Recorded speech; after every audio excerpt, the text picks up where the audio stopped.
ಹುಬ್ಬಳ್ಳಿಯಲ್ಲಿ ನೀಟ್ ಹೋರಾಟವನ್ನ ಬೆಂಬಲಿಸಿ ಪ್ರತಿಭಟನೆ. ಕಾಂಗ್ರೆಸ್ನ ಎನ್ಎಸ್ಯುಐ ನೇತೃತ್ವದಲ್ಲಿ ಹೋರಾಟ. ಕೈಗೆ ಬೆಂಕಿಯನ್ನ ಹಚ್ಚಿ ಪ್ರತಿಭಟನಾ ನಿರತರು ಆಕ್ರೋಶವನ್ನ ವ್ಯಕ್ತಪಡಿಸಿದ್ದಾರೆ. ಹುಬ್ಬಳ್ಳಿ ಕಿಮ್ಸ್ ಮುಂಭಾಗದಲ್ಲಿ ಎನ್ಎಸ್ಯುಐನಿಂದ ಪ್ರತಿಭಟನೆ ಗಮನಿಸ್ತಾ ಇದ್ದೀರಿ. ಯಾವ ರೀತಿಯಾಗಿ ಬ್ಯಾರಿಕೇಡ್ಗಳನ್ನ ಹತ್ತಿ ತಮ್ಮ ಆಕ್ರೋಶವನ್ನ ಹೊರಹಾಕೋದಕ್ಕೆ ಮುಂದಾಗಿದ್ದಾರೆ ಅಂತ. ರಾಜ್ಯವ್ಯಾಪಿ ನೀಟ್ ಅಕ್ರಮವನ್ನ ವಿರೋಧಿಸಿ ಹೋರಾಟಗಳು ನಡೀತಾ ಇದೆ. ಇದು ಹುಬ್ಬಳ್ಳಿಯ ದೃಶ್ಯಗಳು. ಎನ್ಎಸ್ಯುಐನಿಂದ ನಡೀತಾ ಇರುವಂತಹ ಹೋರಾಟ. ಬ್ಯಾರಿಕೇಡ್ಗಳನ್ನ ತಳ್ಳಿ ಪೊಲೀಸರ ಮಾತಿಗೂ ಕೂಡ ಯಾರು ಬಗ್ತಾ ಇಲ್ಲ. ಶಾಂತಿಯುತ ಪ್ರತಿಭಟನೆ ಹೋರಾಟ ಇದೀಗ ತೀವ್ರ ಸ್ವರೂಪವನ್ನ ಪಡೆದುಕೊಂಡಿದೆ. ಹುಬ್ಬಳ್ಳಿಯಲ್ಲಿ ಜಂತರ್ ಮಂತರ್ನಲ್ಲಿ ನಿರಂತರವಾಗಿ ನೀಟ್ ಅಕ್ರಮ ಖಂಡಿಸಿ ಹೋರಾಟ ನಡೀತಾ ಇದೆ. ಆ ಹೋರಾಟಕ್ಕೆ ಬೆಂಬಲವನ್ನ ಸೂಚಿಸಿ ಬೇರೆ ಬೇರೆ ರಾಜ್ಯಗಳಲ್ಲೂ ಕೂಡ ವಿದ್ಯಾರ್ಥಿಗಳು ಪ್ರತಿಭಟನೆಯನ್ನ ಮಾಡ್ತಾ ಇದ್ದಾರೆ. ಕೇಂದ್ರ ಶಿಕ್ಷಣ ಸಚಿವ ಧರ್ಮೇಂದ್ರ ಪ್ರಧಾನ್ ಅವರ ರಾಜೀನಾಮೆ, ಕೇಂದ್ರ ಸರ್ಕಾರ ವಿದ್ಯಾರ್ಥಿಗಳ ಬಳಿ ಕ್ಷಮೆಯಾಚಿಸಬೇಕು ಅನ್ನೋದು ಒಂದಷ್ಟು ಬೇಡಿಕೆಗಳನ್ನ ಕೇಂದ್ರದ ಮುಂದಿಟ್ಟು ಈ ಹೋರಾಟ ನಡೀತಾ ಇದೆ. ಪ್ರಧಾನಿ ನರೇಂದ್ರ ಮೋದಿ ಅವರು ಟ್ವೀಟ್ ಮಾಡಿದ್ರು. ಅದಾದ್ಮೇಲೆ ಸೆಲ್ಫಿ ವಿಡಿಯೋ ಮಾಡಿ ಸಂದೇಶವನ್ನ ಕೊಟ್ಟರು. ಹೊಸ ಕಾನೂನನ್ನು ನಾವು ಜಾರಿಗೆ ತರ್ತೀವಿ, ಮುಂದಿನ ದಿನಗಳಲ್ಲಿ ಈ ರೀತಿ ಆಗದ ಹಾಗೆ ನೋಡ್ಕೊಳ್ತೀವಿ, ಪ್ರತಿಭಟನಾ ನಿರತರ ಜೊತೆಗೆ ಕೇಂದ್ರ ಸರ್ಕಾರ ಮಾತುಕತೆಗೂ ಕೂಡ ರೆಡಿ ಇದೆ, ಮಾತನಾಡ್ತೀವಿ, ಎಲ್ಲವನ್ನೂ ಕೂಡ ಸರಿಪಡಿಸ್ತೀವಿ ಅಂತ ಹೇಳ್ತಾ ಇರುವಂತಹ ಮಾತುಗಳ ಹೊರತಾಗಿಯೂ ಕೂಡ ವಿದ್ಯಾರ್ಥಿಗಳಿಂದ ಹೋರಾಟ ಮುಂದುವರೆದಿದೆ. ವಿಪಕ್ಷಗಳಿಂದಲೂ ಕೂಡ ದೆಹಲಿಯಲ್ಲಿ ಹೋರಾಟ ನಡೆದಿದೆ. ಸದನದಲ್ಲೂ ಕೂಡ ಅದೇ ವಿಚಾರದ ಬಗ್ಗೆ ಕಾವೇರಿದ ಚರ್ಚೆ ನಡೀತಾ ಇದೆ. ಯಾವುದೇ ಕಾರಣಕ್ಕೂ ವಿಪಕ್ಷಗಳು ತಮ್ಮ ಪಟ್ಟನ್ನ ಸಡಿಲಿಸ್ತಾ ಇಲ್ಲ. सुप्रीम कोर्ट के जजेज की संख्या बढ़ाने के लिए सरकार आज एजेंडे पे बिल लेकर के आई है, उसको आप पास करने देना चाहते हैं। ये नहीं। सभा की कार्रवाई सोमवार दिनांक 27 जुलाई 2026 को प्रातः 11 बजे तक के लिए स्थगित की जाती है। धन्यवाद।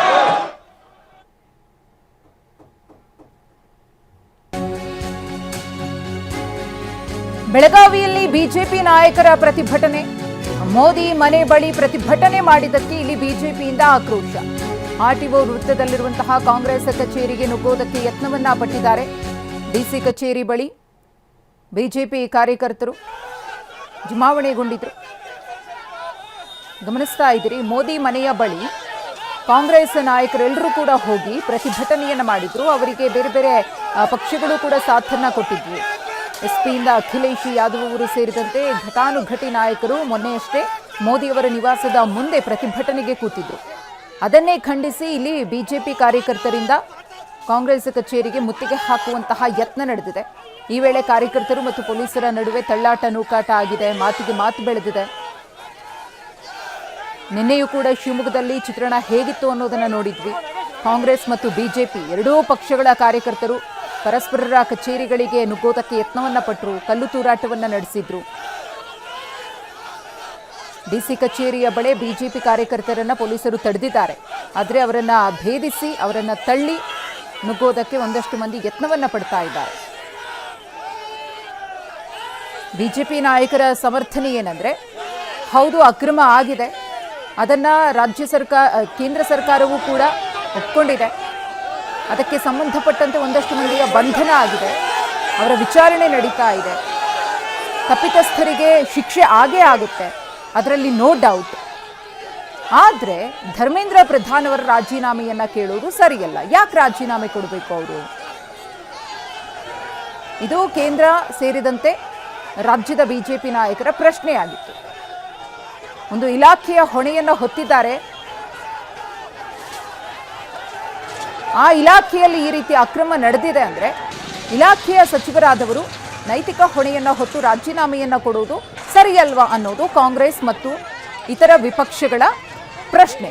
ಹುಬ್ಬಳ್ಳಿ, ಬೆಳಗಾವಿ, ಕಲಬುರಗಿ ಮತ್ತು ನವದೆಹಲಿಯ ದೃಶ್ಯಗಳನ್ನ ಗಮನಿಸ್ತಾ ಇದ್ದೇವೆ. ಯಾವ ರೀತಿಯಾಗಿ ಪ್ರತಿಭಟನೆ ನಡೀತು ಅಂತ. ಲೋಕಸಭೆ ಕಲಾಪವನ್ನ ಸೋಮವಾರಕ್ಕೆ ಮುಂದೂಡಿಕೆ ಮಾಡಲಾಗಿದೆ. ಇವತ್ತು ಕೂಡ ಸದನದಲ್ಲಿ ಅದೇ ವಿಚಾರ ಕೋಲಾಹಲಕ್ಕೆ ಕಾರಣ ಆಯಿತು. ಧರ್ಮೇಂದ್ರ ಪ್ರಧಾನ್ ಅವರನ್ನ ವಜಾ ಮಾಡಿ ಅವರಿಂದ ರಾಜೀನಾಮೆಯನ್ನ ಪಡೆದು ಎಲ್ಲೋ ಕೂತ್ಕೊಂಡು ವಿಡಿಯೋ ಮಾಡೋದಲ್ಲ ಅಥವಾ ಟ್ವೀಟ್ ಮಾಡೋದಲ್ಲ, ಬನ್ನಿ ಸದನಕ್ಕೆ ಮಾತನಾಡೋಣ ಅಂತ ಹೇಳಿ PM ಮೋದಿಯವರನ್ನ ಕೂಡ ವಿಪಕ್ಷ ನಾಯಕರು ಆಹ್ವಾನಿಸ್ತಿದ್ದಾರೆ. ಮುಖತಃ ಚರ್ಚೆಯನ್ನು ಮಾಡೋಣ. ನಾವು ಕೇಳುವಂತಹ ಎಲ್ಲ ಪ್ರಶ್ನೆಗಳಿಗೂ ಕೂಡ ನಮಗೆ ಕೇಂದ್ರದಿಂದ ಉತ್ತರ ಬರಬೇಕಿದೆ. ಉತ್ತರ ಸಿಕ್ಕಿದ ಮೇಲೇನೆ ಮುಂದೆ ಯಾವ ರೀತಿ ನಮ್ಮ ಪ್ರತಿಭಟನೆ ಇರಬೇಕು ಅನ್ನೋದನ್ನು ನಾವು ನಿರ್ಧರಿಸೋದಕ್ಕೆ ಸಾಧ್ಯ ಅಂತ ವಿಪಕ್ಷ ನಾಯಕರು ಕೂಡ ಆಕ್ರೋಶವನ್ನು ವ್ಯಕ್ತಪಡಿಸ್ತಿದ್ದಾರೆ. ನೀವೇನು ಭರವಸೆಯನ್ನು ಕೊಡ್ತೀರೋ ಅಥವಾ ಏನು ಮಾತುಗಳನ್ನು ಆಡ್ತೀರೋ ಅದೆಲ್ಲವೂ ಕೂಡ ಬರೀ ಭರವಸೆಯಾಗೇ ಉಳಿಯುತ್ತೆ, ಮಾತುಗಳಾಗೇ ಉಳಿಯುತ್ತೆ ವಿನಃ ಯಾವುದೂ ಕೂಡ ಚಾಲನೆಗೆ ಬರೋದಿಲ್ಲ. ನಮಗೆ ಆ ರೀತಿಯ ಒಂದು ತಾತ್ಕಾಲಿಕ ಪರಿಹಾರದ ಮಾತುಗಳು ಬೇಕಾಗಿಲ್ಲ. ಈ ದೊಡ್ಡ ಅಕ್ರಮದ ಬಗ್ಗೆ ನೀವೇನು ಕ್ರಮವನ್ನು ತೆಗೆದುಕೊಳ್ತೀರಿ? ಮುಂದೆ ಈ ರೀತಿ ಅಕ್ರಮಗಳು ಆಗದಂತೆ ಹೇಗೆ ಎಚ್ಚರಿಕೆಯನ್ನು ವಹಿಸ್ತೀರಿ? ವಿದ್ಯಾರ್ಥಿಗಳ ಭವಿಷ್ಯವನ್ನು ಹೇಗೆ ರೂಪಿಸ್ತೀರಿ? ದೇಶದ ಯುವ ಜನತೆಗೆ ನಿಮ್ಮ ಒಂದು ಸಂದೇಶ ಏನು ಅವರ ಭವಿಷ್ಯವನ್ನು ರೂಪಿಸುವ ನಿಟ್ಟಿನಲ್ಲಿ? ಈ ಪ್ರಶ್ನೆಗಳನ್ನು ಮುಂದಿಟ್ಟು ವಿಪಕ್ಷಗಳು ಹೋರಾಟವನ್ನು ಮಾಡ್ತಾ ಇವೆ.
ಈ ಕುರಿತು ಮತ್ತಷ್ಟು ಮಾಹಿತಿಯನ್ನ ಕೊಡೋದಕ್ಕೆ ಹುಬ್ಬಳ್ಳಿಯಿಂದ ನಮ್ಮ ಪ್ರತಿನಿಧಿ ಸಂಜಯ್ ಇದೀಗ ನೇರ ಸಂಪರ್ಕದಲ್ಲಿದ್ದಾರೆ. ಸಂಜಯ್, ಗಮನಿಸ್ತಾ ಇದ್ದೀವಿ ಪ್ರತಿಭಟನೆ ಹೇಗೆ ನಡೀತಾ ಇದೆ ಅಲ್ಲಿ ಅಂತ ಹೇಳಿ, ಸದ್ಯಕ್ಕೆ ಅಲ್ಲಿನ ಸ್ಥಿತಿಗತಿ ಹೇಗಿದೆ ಅಂತ ಹೇಳಿ. ಪ್ರತಿಭಟನಾ ನಿರತರನ್ನ ಕಂಟ್ರೋಲ್ ಮಾಡೋದಕ್ಕೆ ಪೊಲೀಸರು ತುಂಬಾ ಹರಸಾಹಸವನ್ನ ಪಡ್ತಾ ಇದ್ದಾರೆ. ಇದು ಸಮಯ ಹೋದಂತೆ ಮತ್ತಷ್ಟು ತೀವ್ರ ಸ್ವರೂಪವನ್ನ ಪಡ್ಕೊಳ್ಳುತ್ತಾ ಹೇಗಿದೆ ಅಂತ? ಮಧುಶ್ರೀ, ನೀಟ್ ಪ್ರಶ್ನೆ ಪತ್ರಿಕೆ ಸೋರಿಕೆಯನ್ನು ಖಂಡಿಸಿ ಮತ್ತು ದೆಹಲಿ ಹೋರಾಟವನ್ನು ಬೆಂಬಲಿಸಿ ಇವತ್ತು ಹುಬ್ಬಳ್ಳಿಯಲ್ಲಿ NSU ಮತ್ತು ಯೂತ್ ಕಾಂಗ್ರೆಸ್ನ ಕಾರ್ಯಕರ್ತರು ಪ್ರತಿಭಟನೆಯನ್ನು ನಡೆಸಿದರು. ಬೆಳಗ್ಗೆ 11 ಗಂಟೆಯಿಂದ ಹುಬ್ಬಳ್ಳಿ ನಗರದ ಕಿಮ್ಸ್ ಮುಂಭಾಗದಲ್ಲಿರ್ತಕ್ಕಂಥ ಗಾಂಧಿ ಪ್ರತಿಮೆ ಎದುರು ಸೇರಿದಂಥ ನೂರಾರು ವಿದ್ಯಾರ್ಥಿಗಳು ಮತ್ತು ಕಾಂಗ್ರೆಸ್ನ ನಾಯಕರು ಕೇಂದ್ರ ಸರ್ಕಾರದ ವಿರುದ್ಧ ಪ್ರತಿಭಟನೆಗಳನ್ನು ಕೂಗಿ ಪ್ರತಿಭಟನೆ ಮಾಡಿ ಧಿಕ್ಕಾರದ ಘೋಷಣೆಗಳನ್ನು ಕೂಗಿ ಆಕ್ರೋಶವನ್ನು ವ್ಯಕ್ತಪಡಿಸಿದರು.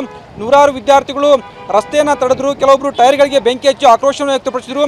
ಈ ಸಂದರ್ಭದಲ್ಲಿ ವಿದ್ಯಾರ್ಥಿಗಳು ಮತ್ತು ಕಾಂಗ್ರೆಸ್ ನಾಯಕರನ್ನು ಅಂದರೆ ಅವರ ಹೋರಾಟಗಳನ್ನು ಅವ್ರನ್ನ ಹಿಂದಕ್ಕೆ ಸರಿಸಲಿಕ್ಕೆ ಪೊಲೀಸರು ಸಾಕಷ್ಟೊಂದು ಹರಸಾಹಸ ಪಡಬೇಕಾಯಿತು.